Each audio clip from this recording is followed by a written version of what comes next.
Yo, what's good, you ugly ass bastardos? I was low key gonna, I just woke up, but I was low key gonna just like continue on my day that I go to work. I go to work in like four, like a couple hours. So I say, but fuck it, let me just like make some, let me just like make a vid before I have to go to work. You know what I'm saying? So shit, at least it'll be an hour. It should be an hour. If I'm be real. I'm not putting it full screen this time because the other video I only did that for a day. You know what I'm saying? I didn't do that for yeah. I don't want to just like have to. It's that bullshit. Cause I don't want to just have to end it on one video. I have a couple videos for y'all to watch on some real shit. But on that note, let's get back to the video. I don't know. I ain't gonna let me just beat my fucking mic. This episode of Death Battle is sponsored by DraftKings and BetterHelp.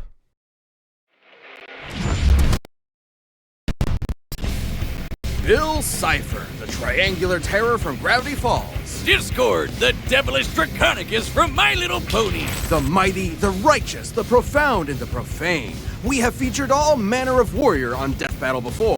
But none as silly as these two apocalyptic goofballs. He's Wiz and I'm Boomstick. And it's our job to analyze their weapons, armor, and skills to find out who would win a death battle. Deep within the forests of Central Oregon rests the rustic lumber town of Gravity Falls. Oh, hey!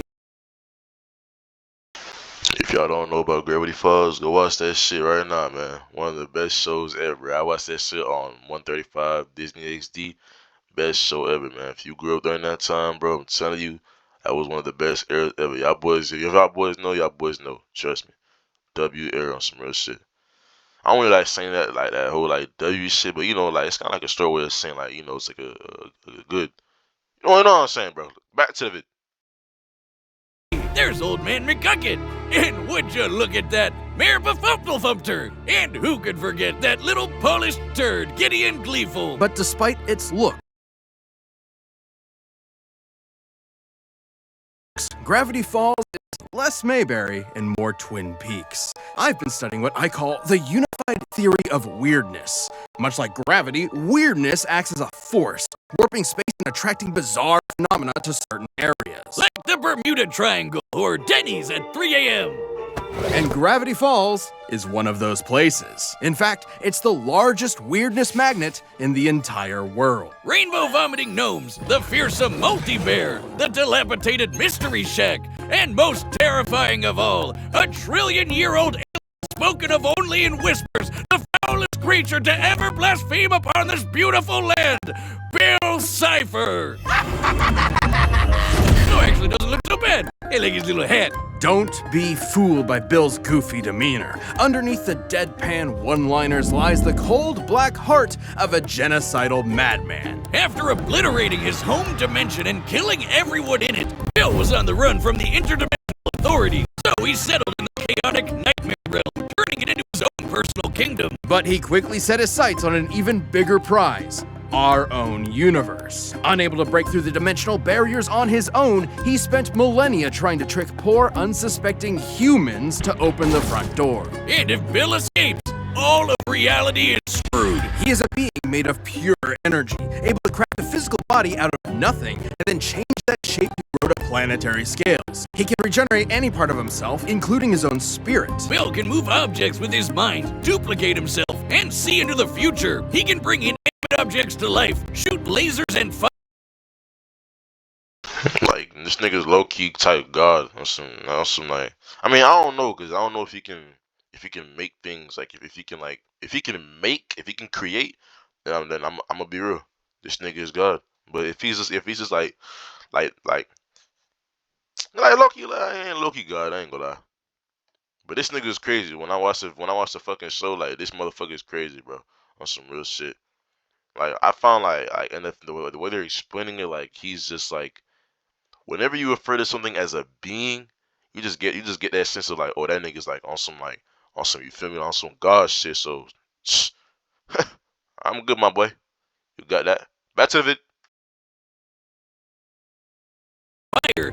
control your dreams like Freddy Krueger. But Bill isn't just some magician. He can warp reality as much as he pleases. He controls space, matter, gravity, time, and can even mess with the fourth wall. Though he's most known for his control over souls. He can see and interact with normally invisible spirits, blow holes through them, and even eradicate them from existence. And should an unwitting pawn make a deal with the dream demon, he can possess their bodies. Which would have been good to know when I started talking to him. I've been watching you two boobs for a while. The pyramids, the dollar bill, anything made in my image, I can see through. I see everything! Yay, new co-host! Oh, why does my jaw hurt? Well, it wasn't long before Bill came upon Gravity Falls and the Pines family, namely the brilliant scientist Stanford Pines, who spent decades traveling the multiverse to find a way to defeat Bill for good, after almost accidentally unleashing him in the first place. Turns out it would be his niece and nephew, twins Mabel and Dipper Pines, who would end up being Bill's greatest enemies. Hard to believe, perhaps. Especially when Bill finally managed to, his way through the walls of our cosmos and enter Gravity Falls, reaching his full power and kicking off. Weird That's my line! We've got hench maniacs on the loose, madness bubbles flying every which way making things go all kinds of crazy, and a weirdness wave threatening to warp all of reality. And not just our universe. Without the nightmare realm holding him back, given enough time, Bill's power threatened the multiverse. And given his control over time and space, Bill can move as fast as he damn well pleases, especially when his mind can view an infinite kaleidoscope of possibilities all at once. As Bill says himself, he exists in a state of quantum uncertainty. With help. Right. Similar to Erwin Schrödinger's hypothetical cat, Bill exists in two possible states at once, perpetually unresolved. Everything he is also not. Though he has one great weakness. Whenever I hear shit like that, bro, whenever so he is, but he's not. Like, that's what I'm saying. Like, you Pete, right? Like that little godlike complex. It's like it kicks the little godlike thing. It kicks in because it shows you like that nigga's really God. You feel me?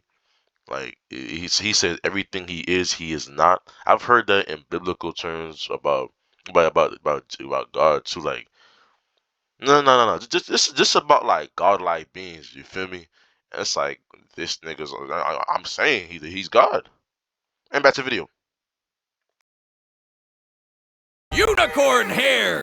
Yes, actually, what are the odds? Similar to garlic or silver, unicorn hair serves as a key ingredient to barriers that can block otherworldly beings like Bill, which can also drain them of their power. While unicorn hair barriers did prevent Bill from breaking into the Shacktron, they failed to nullify his magic. His actual greatest weakness is his unbelievable ego. His complete and utter disdain for humanity ultimately proved to be the opening the Pines needed. Tricked into entering the mind of Ford's scumbag brother Stanley just as it was being erased, Bill invoked the almighty Axel in a desperate bid to survive. Bill's prayers were answered, but in a way he never expected. He would be reincarnated in another form and another time. Where exactly? No one knows, but we can only hope that this equilateral enemy of all that's holy and decent is never coming back. This episode of Death Metal is sponsored by Draft. Like I said, bro, Bill's like a god. And all that talking, no, thank you. Not to the unicorn, aka Discord.